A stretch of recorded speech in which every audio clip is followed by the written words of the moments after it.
someone else performing the same action. Okay? Now, we have the same kind of things. These are called mirror neurons. There's a great book that came out 1 month ago. I don't know if it's in this store. It's called Mirroring People by Marco Iacoboni. Terrific introduction to this research. Very, very clear, beautifully done. What that means is the following. Though that part of the brain is neurally connected to the emotional centers, that means when you watch somebody and you see them showing fear or happiness or sadness, you can feel their pain. That is, you can experience in your body what their body is doing, and then it's connected to the emotions, and you know what emotion that is. And not only that, you can feel that emotion. That's why little kids, when they see someone else get scared, they get scared. Right? Now, that is a physical basis of empathy. Extremely important. Why should we care?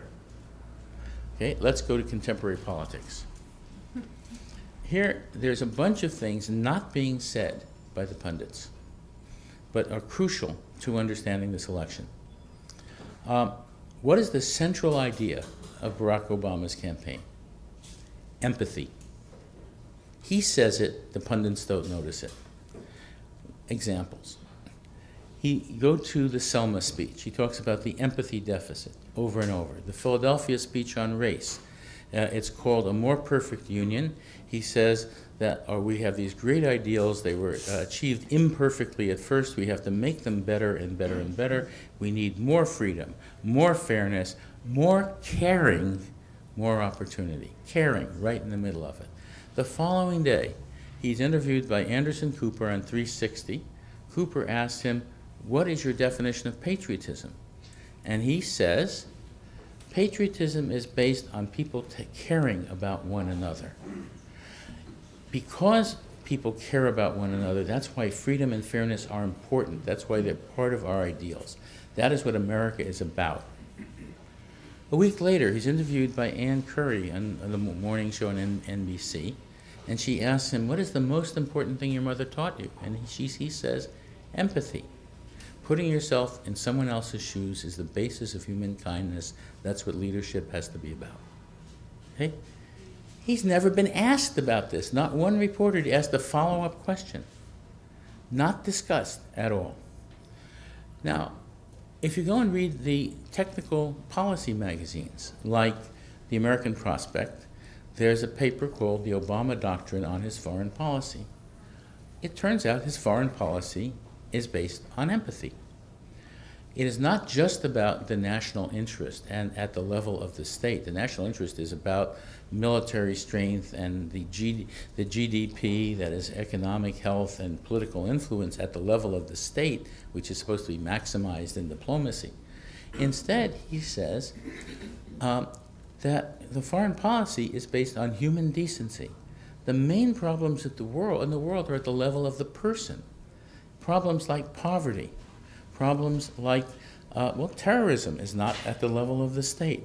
Problems like hunger, like water issues, like oppression, like global warming is not at the level of the state.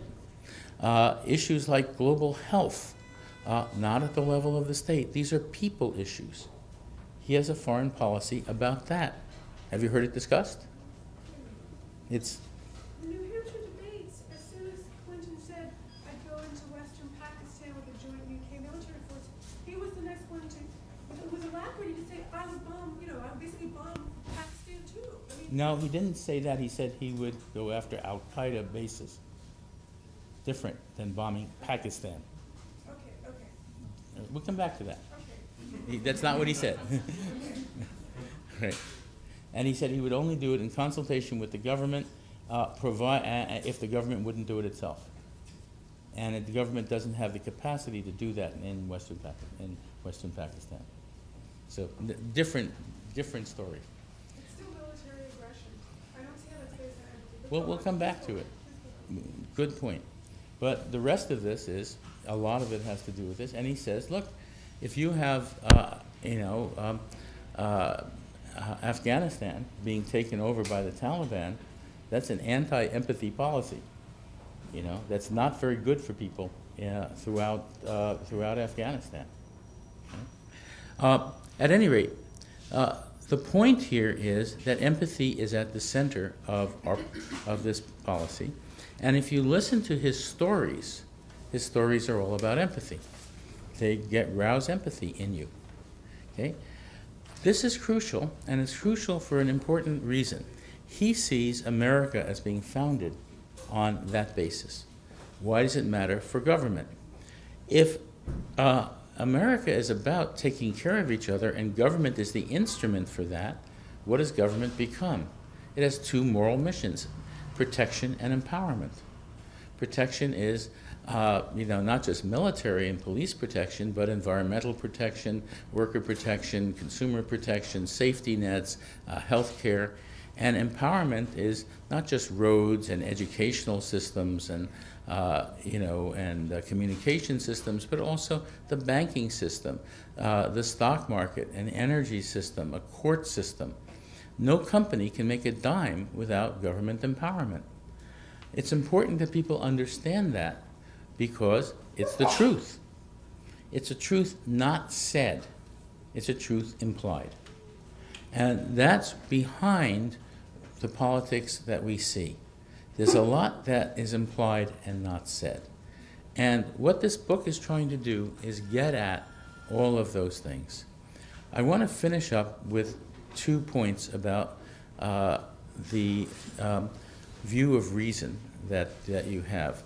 What I'm suggesting is there is such a thing as real reason. Real reason has emotion, it has narratives, it has metaphors, it has frames. It's based on empathy as much as self-interest. It's the way people really do reason.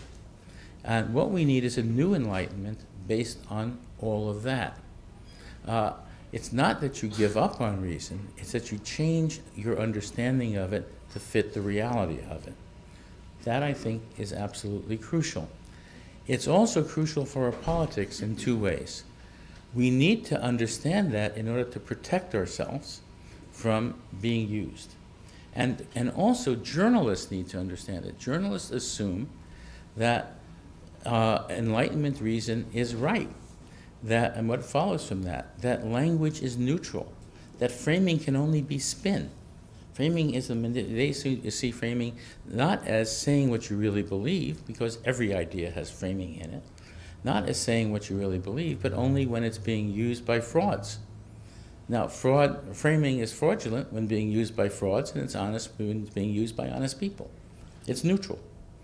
But they assume that all language is neutral, that it's not frame-based, that it just fits the world. And so when you get conservative frames and conservative language, they don't notice it as being conservative frames and conservative language, and they just take it as if it were neutral. Journalists have to learn better, and so do members of the Democratic Party. Democrats in Congress all too often accept the conservative frames. There's a reason why they get elected in 2006 to get out of the war, and they don't get out of the war, because they're intimidated by the whole system of frames that conservatives have placed on them. They're afraid they're going to be called defeatists and against the troops and so on. And they don't have a system of frames out there to deal with this. Also, Democratic policy shops all use the rational actor model, which is Enlightenment reason based on self-interest. It's a metaphorical model. It doesn't work for many, many cases. Danny Kahneman, one of my Berkeley colleagues who went on to Princeton, won a Nobel Prize in economics, although he was a cognitive scientist, not an economist, for showing that in making economic decisions, people all too often, commonly, use metaphor, they use framing, they use narrative. That's how it works, right? It's very important that our policy people understand this.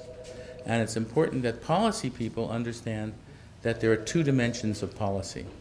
The material policy, the nuts and bolts, how does the healthcare policy work, for example, and the cognitive policy, which is the ideas that lie behind it. What are the values behind the policy? And what do people out there have to understand and have in their heads in advance in order to see that the policy makes common sense and is the right thing to do? You also need an overall cognitive policy, which the right wing has had for 35 years. An overall cognitive policy is a strategy, day by day, for getting your ideas out there in public. And we don't have one. There is no institution systematically working on cognitive policy today for